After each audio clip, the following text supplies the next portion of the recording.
Hello, and welcome back to Assassin's Creed 3. It's part 31. Could be the finale. I think it's the finale. Come on, seriously? Are you seriously saying that it's not any longer? So we can't talk to any of them. Dad, what are your thoughts? I don't have any thoughts. You have accomplished what I never could, son. Thanks, man. That's like the first nice thing you said to me. And I made it up. Yes, that's the key, right? We put it in there.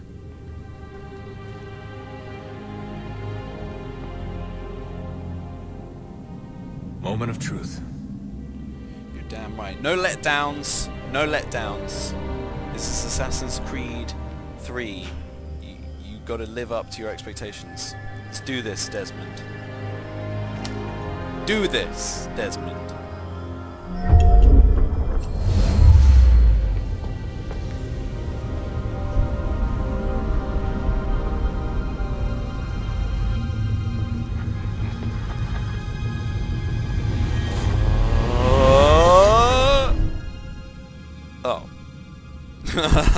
Alright, cool. His dad's face. It's like, what? What happened? I can't believe my eyes. Alright, awesome. Some running. We can do some running.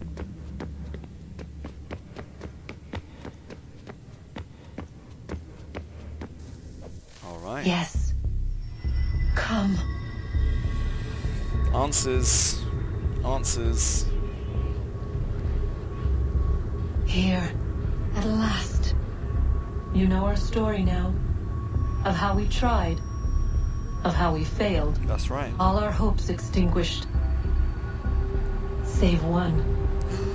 Your touch. Tell me. A spark.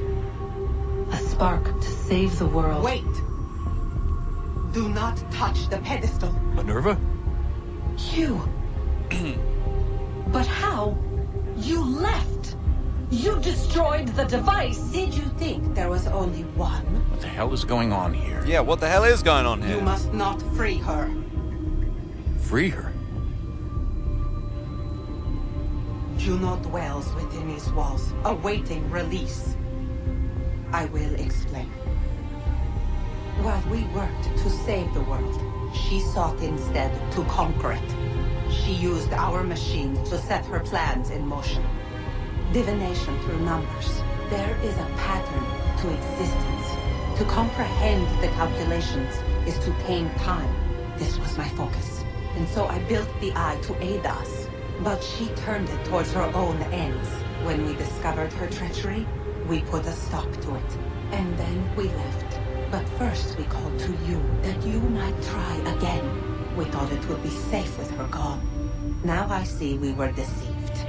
She survived, she endured, and then she began to work. For centuries, Tinny and I walked the world, hoping to rekindle the spark of civilization. We shared what we knew as best we could.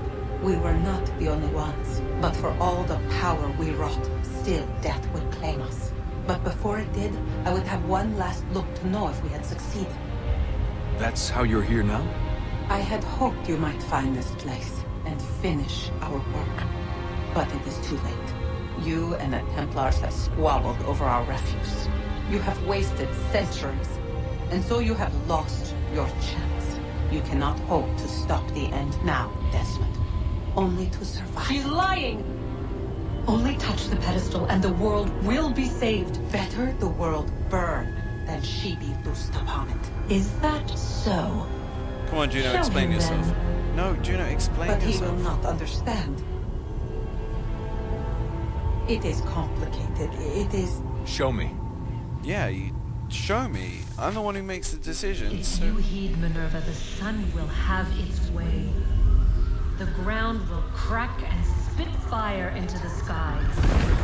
All the world will burn. I'm not But this feeling does that. not end the world, merely heralds its arrival. Darkness follows. Then you emerge, resolving to lay a foundation that such a tragedy does not befall the world again. You will become a symbol to those who survived. Hope, knowledge, determination. You will inspire them to rebuild, to thrive once more.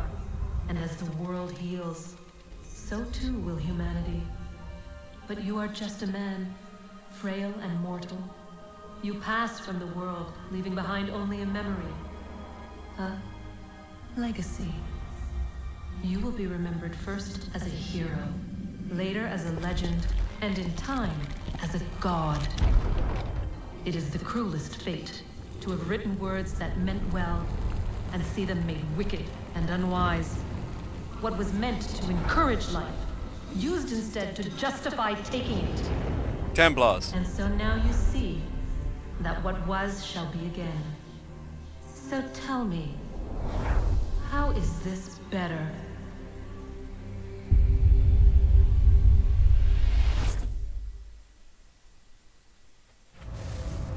She would sacrifice you, sacrifice the world, for no other reason than to deny me vindication. They will enslave your kind, Desmond. Is this not why you fight? Is this not why you came here? To ensure more than just your race's future, but its freedom? What future? What freedom? Billions dead and the whole cycle begun anew? This world has known nothing but heartache and horror since we left it. Our gift to them, and you'd see it all returned. Enough! You must not do this.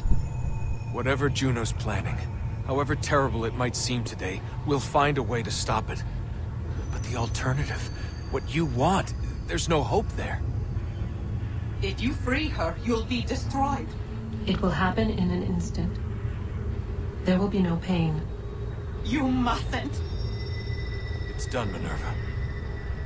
The decision's made.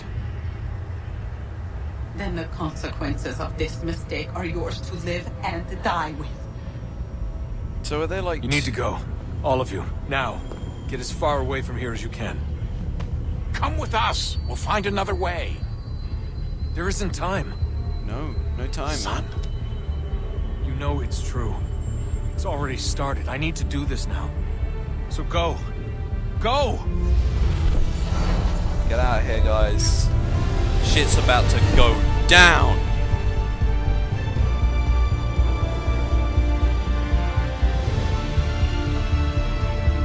I said that really dramatically. But it is. Desmond!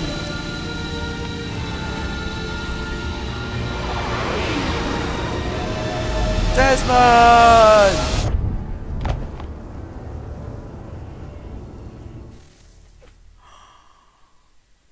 It's some sort of global aurora borealis. Never seen anything like this before. Eyewitnesses describe electrical storms and erratic displays of unusual weather. Residents are being asked to remain inside, and What? geological surveys are now reporting seismic activity throughout the Ring of Fire. Northeastern Canada is said to be experiencing the largest on record. Satellites and transformers are failing as the flare increases in intensity. Worldwide reports of blackouts seems to be receding. Residual seismic and volcanic activity is being reported, with nothing approaching earlier levels. Obviously, it will be a while before experts are able to assess the full extent of the damage caused by today's events. But it appears the worst is behind us. We'll be sure to bring you more as this story develops. What? It is done. The world is saved. Okay, more explanation, please. Thank you. You played your part well, Desmond. But now it's time that I played mine. What? No, she's not a bad girl. She's not a bad girl. I mean, like, I hope she's not a bad guy. You're not a bad guy, are you? Come on. This is insane. Juno, please be a goodie. Please be a goodie. Please tell me that we made the right decision. To be honest, it's probably what I would pick, though, because it's kind of like with the Matrix and stuff, where it's like you break the pattern, you break the chain, where it's like... Spoilers, by the way. Like Zion being destroyed 5 times before and shit like that. Like... I break the pattern, you know, because otherwise you're just going to keep going around and round and round. There's no progress at all, so yeah, I do what Desmond did, but what the fuck? Are you going to explain? anything to me. This is blasphemy. My god, did we just save the world? I'm gonna, like, I've still got another, what, 10 minutes left in this video? Basically, I might, just as we're doing the credits here, just have a little sort of chat on interpretations of this game. If that is it, if there are no more cutscenes. But yeah, I don't know, okay, let me get this straight. We saved the world. Yeah, we saved the world. And that was because we were trying to stop the same cycle from happening over and over again, which may have killed Desmond. Right. So he sacrifices himself at the end.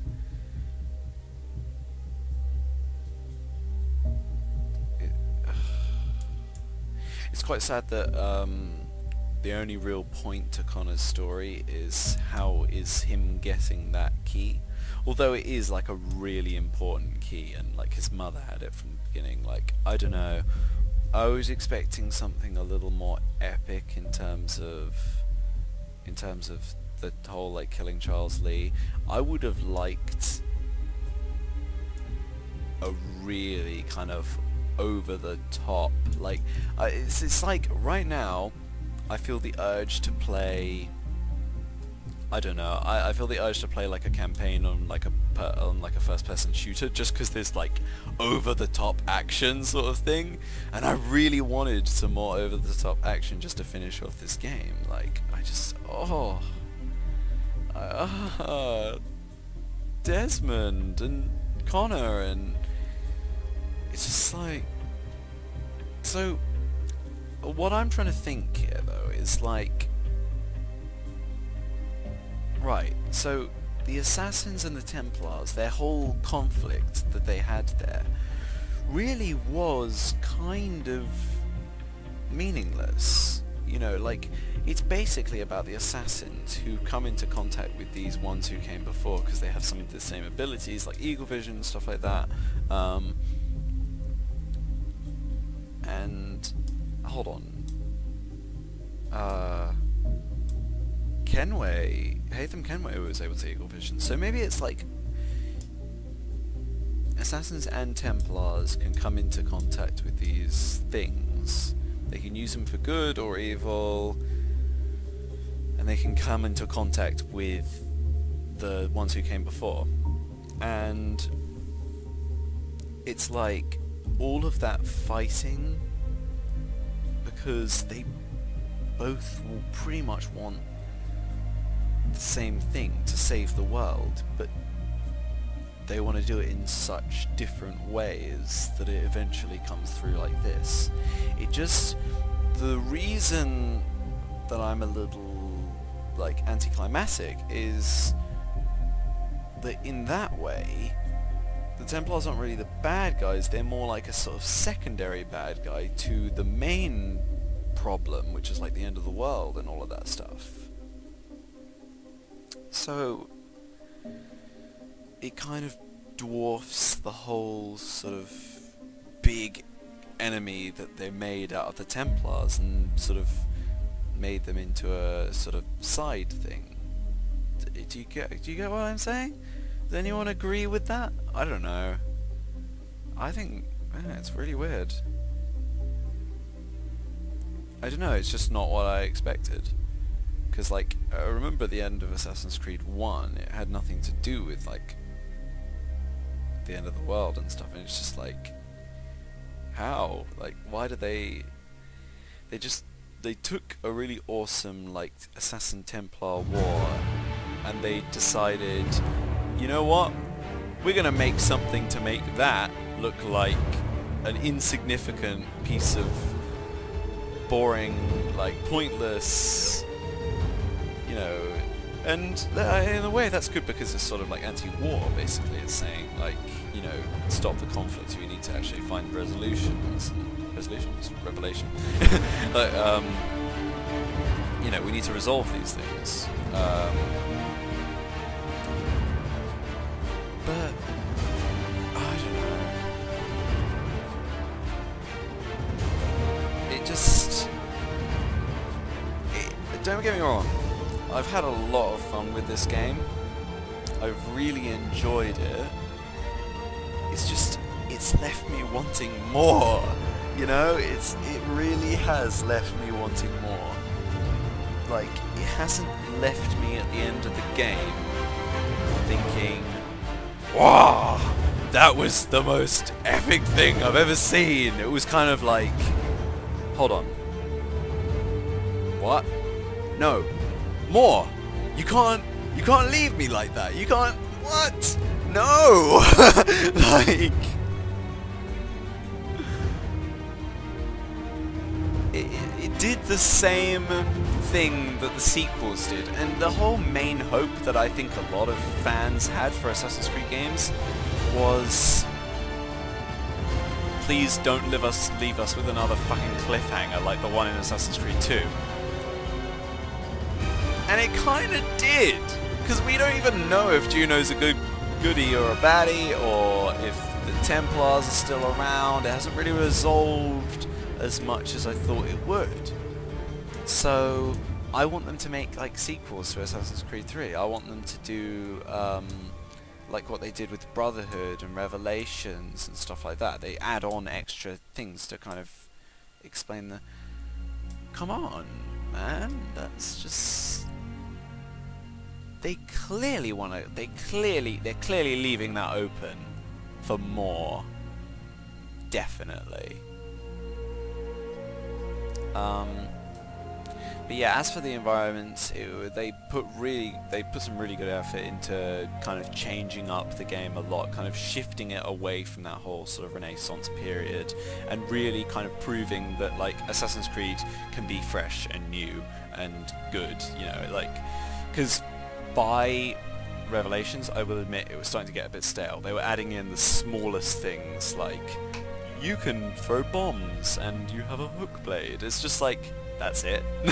Like, that's all you're gonna offer for a new game, like a whole new game, like you know, like it would be like $60 game, it would be a 40 quid game, like, damn, you know. So they really did put a really good effort into making this game really different. But I feel like it's not like they haven't given us enough to do. What I'm saying is what they gave us to do was too scaled down, which is odd because the environments are so big. Like, the cities are huge and the frontier is massive, but the tasks are simple. They almost seem menial. You know, like, you're running through history rather than dictating bits of it. And I think Ezio's story may have had some more epic bits where you jump off and head and parachute and stuff like that. Yeah, I think they should have focused... Okay, one suggestion. I think they should have focused the game more around some really pinnacle epic moments where you're playing it and you're thinking, holy shit, this is the most amazing shit ever. And I know people might be like, what are you talking about? Like, this sucks. But I personally would have enjoyed some quick time events with the fast last fights with Charles Lee and with Haytham Kenway. I would have enjoyed some quick time events, like proper quick time events, not just like press X to do the final stabbing, but like a proper fight, you know, with some epic music, you know, like the Lorne Balfe, you know, that music, you know, like, I think they could have made it super crazy, like over the top, and some people would have just liked that. I'm just saying that's my personal taste. I like over the top. This is why you play games, right? It's because it's not real life, and you know, you're gonna try and make it as sort of wonderful and huge as possible.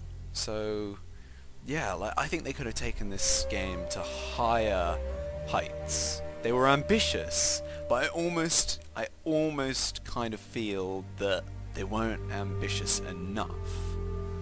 And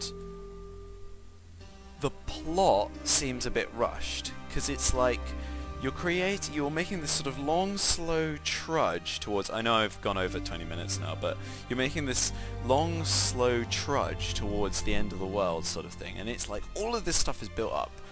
We have to solve all of these different problems and mysteries in one installment, one game, right?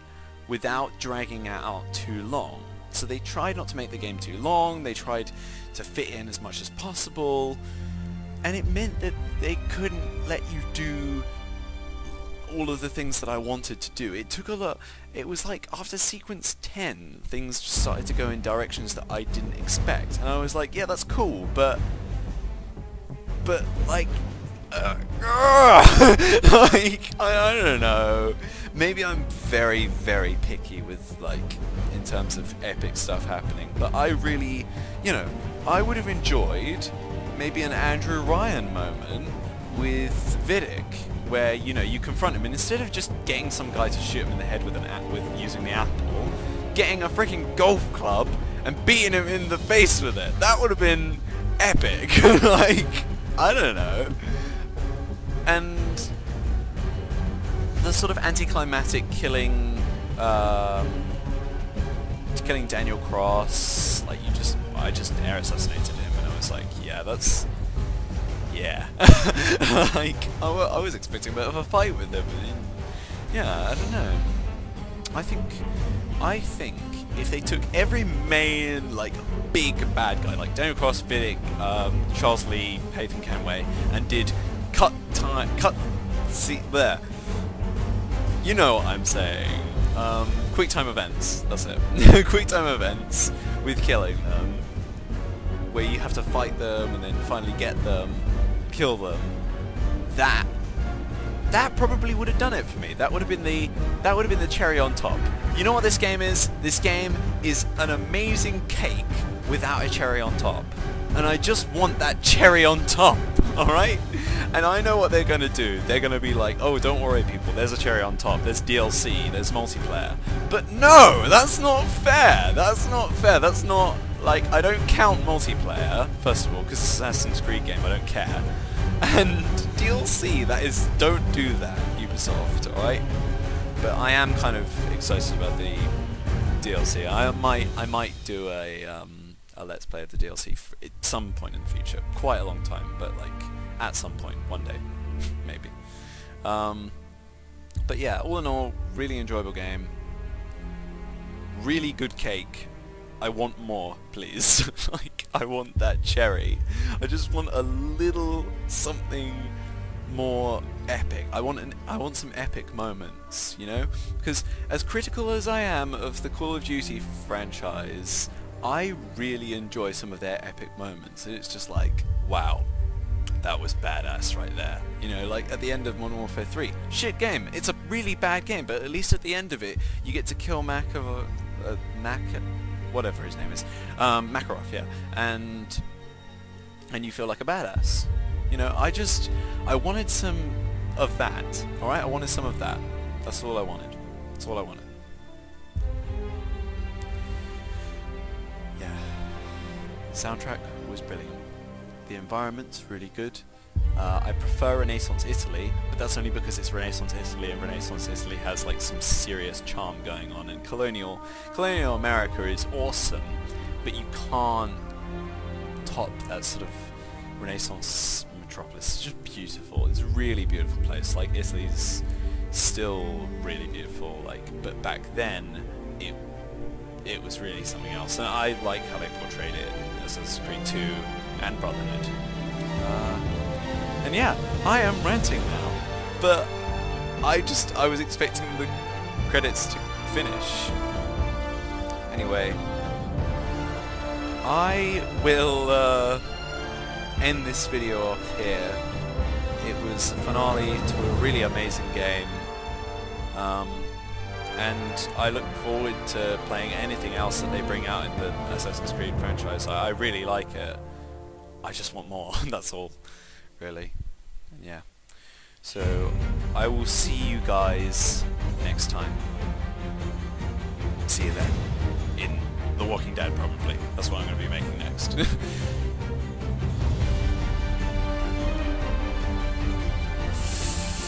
I find it really difficult to end these finale videos, but goodbye.